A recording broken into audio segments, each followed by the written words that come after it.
Tidur berjalan merupakan kelainan perilaku motorik kompleks yang mengganggu tidur malam. Tidur sambil berjalan atau somnambulisme ini diawali dengan stimulasi tiba-tiba saat seseorang sedang tidur gelombang lambat dan puncaknya ditandai dengan aktivitas berpindah tempat dalam kondisi kesadaran yang berubah. Sayangnya bagi sebagian orang, tidur sambil berjalan menjadi hal yang menakutkan. Seperti contoh-contoh berikut di mana orang-orang ini pernah melakukan berbagai insiden tak diinginkan akibat tidur berjalan.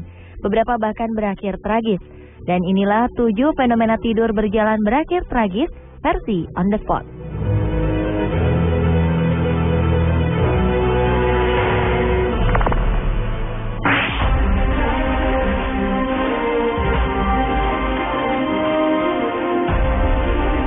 Kasus tidur berjalan pertama paling terkenal menimpa Kenneth Parks. Masalah pria asal dari Kanada ini berawal ketika usianya beranjak 20 tahun. Kenneth menderita insomnia setelah ia kehilangan pekerjaan dan mempunyai hutang. Kisah sedihnya ini ternyata memicu kisah tidur berjalannya. Pada 23 Mei 1987, Kenneth Parks tiba-tiba tidur sambil berjalan.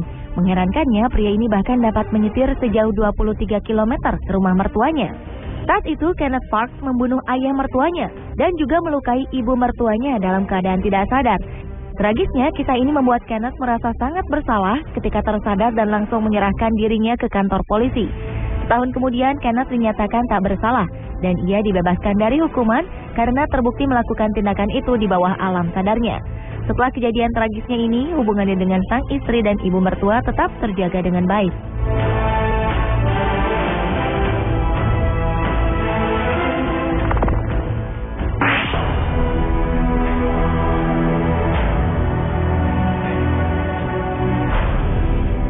Kasus tidur berjalan selanjutnya datang dari pria bernama Timothy Brugman. Pria ini diketahui tidak pernah mempunyai riwayat tidur berjalan selama hidupnya. Namun, ia diketahui menderita insomnia cukup mengerikan selama bertahun-tahun tanpa diketahui sebabnya. Oleh karena itu, Timothy memeriksakan keadaan insomnianya ini ke dokter. Dokter memberikan Timothy pil tidur agar membantunya terlelap. Namun ketika Timothy mengkonsumsi pil ini, ia mengalami kecelakaan karena terlelap ketika menyetir. Ketika Timothy mengkonsumsi kembali obat ini, ia ditemukan tewas di luar rumahnya. Ternyata Januari 2009 silam, Timothy diduga tidur berjalan pada malam hari setelah mengkonsumsi pil tidur. Malangnya, pria ini keluar dari rumahnya tanpa mengenakan pakaian. Padahal keadaan cuaca saat itu sangat dingin di musim salju. Suhunya mencapai minus 16 derajat Celcius. Keesokan harinya, Timothy ditemukan tewas membeku di depan rumahnya.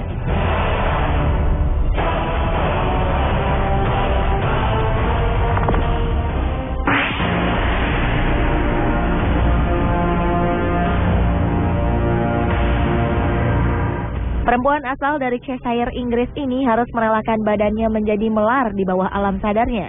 Leslie Cusack kerap makan dalam keadaan tidur. Tentu saja hal ini membuat berat badan perempuan berusia 55 tahun ini naik. Pada malam hari, tanpa sadar, Leslie melakukan aksi mengerikan di dapur. Perempuan ini memasak dengan menggunakan oven dan gas sambil tertidur. Tak hanya memasak, tiap malam Leslie juga mengkonsumsi lebih dari 2.500 kalori. Hal ini membuat Leslie Cusack akhirnya berkonsultasi kepada dokter karena berat badannya naik drastis tanpa ia sadari. Ketika diteliti, ternyata tak hanya bahan makanan saja yang ia konsumsi. Pada saat tidur berjalan, Leslie terkadang memakan sesuatu yang bukan untuk dikonsumsi. Pelembab badan adalah salah satu contohnya. Bahan berbahaya lain seperti cat dan deterjen juga dikonsumsi oleh perempuan ini. Untuk mengatasi masalah ini, Leslie menjalani terapi. Alarm disiapkan untuk membangunkannya jika ia membuka pintu.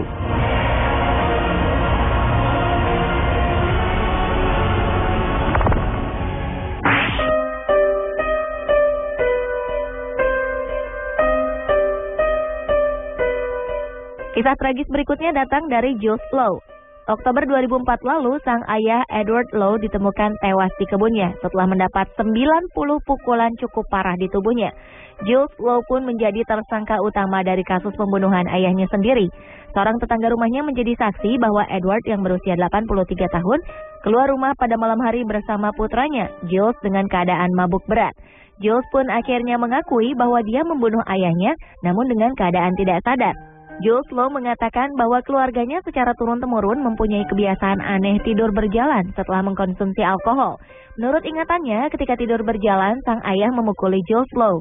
Jules pun berusaha membela diri dari serangan ayahnya. Tragis, pembelaan dirinya ini membuat Jules Lowe harus merelakan nyawa ayahnya. Jules Lowe kemudian dilaporkan atas kasus pembunuhan ayahnya. Namun karena perbuatannya itu dilakukan dalam ketidaksadaran kedua belah pihak, Maret 2005 lalu, Jules Lowe berhasil lolos dari hukuman pidana.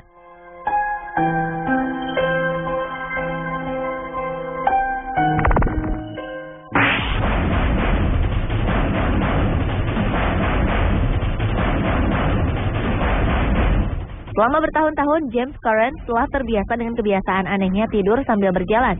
Namun pada 1998 ketika usianya menginjak 77 tahun, James tidur berjalan menggunakan tongkatnya keluar dari rumah menuju danau di dekat rumah. James terkejut ketika ia terbangun lantaran tubuhnya sudah terendam di dalam danau. Tak hanya itu, James juga dikelilingi oleh buaya di dalam danau.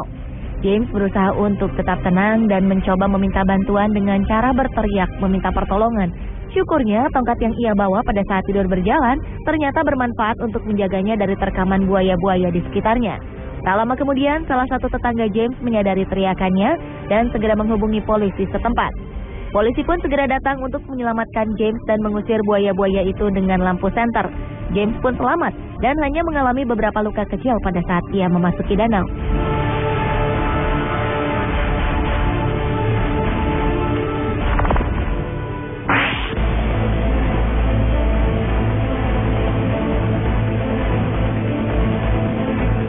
Meninggalnya André Monnier belum bisa terpecahkan di Prancis pada abad ke-19 menyebabkan detektif terkenal dipercayai untuk mengusut kasus pembunuhan ini. Detektif Robert Ledru diminta datang untuk memecahkan kasus ini. Namun setelah melakukan penelitian, alangkah terkejutnya sang detektif ketika ia menyadari bahwa pelaku pembunuhan telah menembakkan peluru ke jari kakinya. Dan betapa khawatirnya sang detektif ketika mengetahui karena ketika ia terbangun dari tidurnya, ia menemukan jari kakinya terluka dan isi peluru pada senjatanya berkurang. Mengetahui dan bukti fakta dari kasus ini, akhirnya ia menyerahkan diri kepada polisi. Namun, karena polisi mengetahui kasus pembunuhan ini terjadi di bawah alam sadar sang detektif, Ledru pun tidak ditahan. Ia hanya diasingkan keluar kota. Detektif Ledru pindah bersama penjaga dan perawat, karena masyarakat menganggapnya tak aman jika ia terus berada di dalam kota.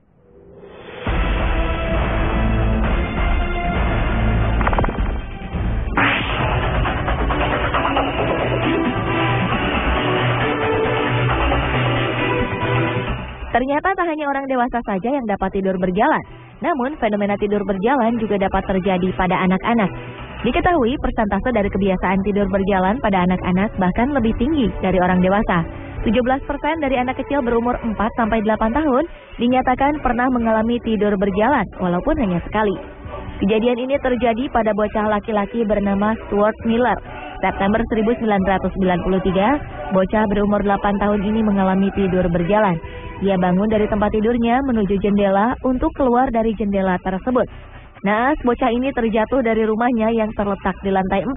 Tak lama setelah kejadian ini, nyawanya berhasil diselamatkan. Sayangnya, kejadian ini membuat Stuart menjadi lumpuh dan harus duduk di kursi roda.